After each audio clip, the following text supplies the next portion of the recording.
This is pure gasoline, and I made it from those regular grocery store plastic bags.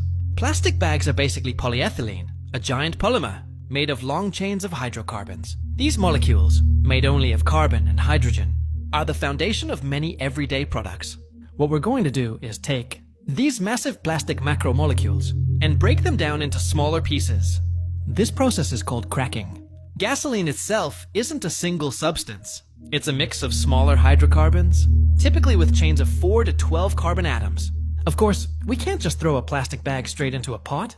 First, we need to gently heat it to remove air and compress it into a dense little ball. And we're not limited to grocery bags. Many types of plastic packaging can be used. It's important to prioritize plastics that are mostly pure hydrocarbons. Next, everything is sealed inside an aluminum container. I built this system using a catalyst called HY zeolite, placed both at the bottom and inside the container. This helps break the hydrocarbons into smaller molecules closer to gasoline. Now we just apply heat to start the cracking process. The first materials that come out are lighter, more volatile molecules, like cooking gas. We can collect some of it in a test tube. Since it's denser, it settles at the bottom and can be ignited when exposed to air. The heat from the forge was way too intense, so I switched to a stove. Unfortunately, the epoxy glue couldn't handle the promised 600 degrees and failed. I tried sealing the leak with clay, knowing it wouldn't be perfect. But it held for a little while, not long enough to recover everything we could have.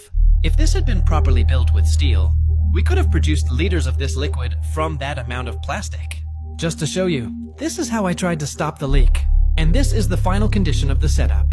Anyway, back to our hydrocarbons. I think some water got mixed in, so I added a bit of sodium sulfate to dry it as much as possible. Then I transferred it to another container to refine the mixture, which contains diesel, kerosene, and other fractions. The color looks like this because of oxides pulled during distillation. As I said earlier, gasoline is a mixture of hydrocarbons, and they all have different boiling points.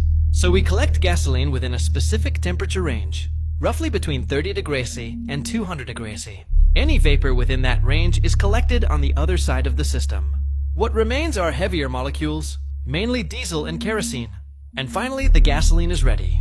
It can be colorless or slightly yellow. Look how easily it burns.